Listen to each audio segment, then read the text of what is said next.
مرافعه پرونده پرسر و صدای مناقشه مهاجران توجک و کارمندان پلیس مسکو در بازار صدوات که شام 15 دکبر سال 2023 رخ داده بود به انجام رسید.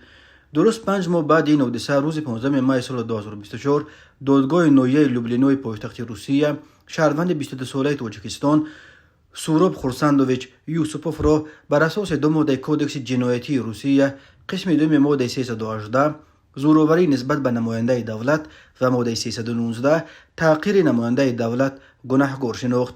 تلگرام کانال خدمات مشترک مطبوعات دادگاه شهر مسکو با نشر یک ویدیو از تالار دادگاه خبر داد که دادگاه لوبلینو سوراب یوسوپوف را در مجموع به 3 سال و 6 ماه زندان نظامش عمومی محکوم کرده به فایده دولت 30,000 روبل جریمه بست. واکنش سوراب یوسوپوف یا ادوکات و نزدیکانش به حکم دادگاه هنوز معلوم نیست، ولی روز 16 دکبر سال 2023 وقتی امین دادگاه نویه لوبلینو حکم حبس پیشکی او را برآورد، سوراب یوسوپوف اتهامات به ضدش اعلان شده را کاملا رد کرده خود را بیگناه نامید.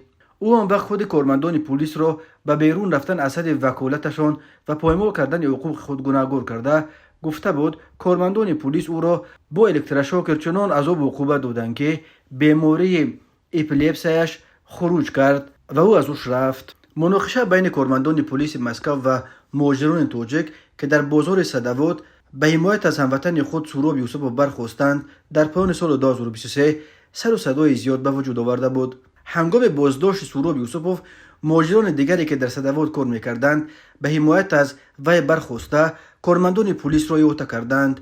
به ادعای پلیس گویا هنگام رد و بدل با مردم کسانی از بین ازدحام بلون ماشین پلیس را کفانده است و اما تصویر این حادثه به زبان شاهدان دیگر از فرضیه پلیس فرق میکند.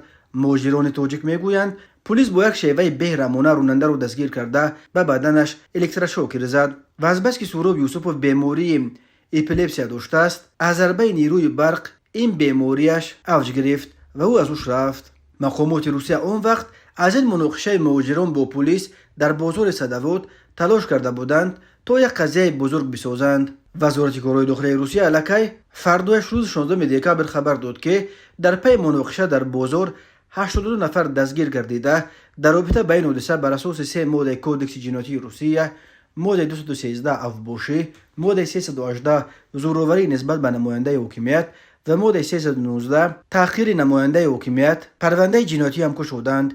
بنا به اطلاع دریافتی قریب همه دستگیر شده ها زادگان تاجیکستان بودند.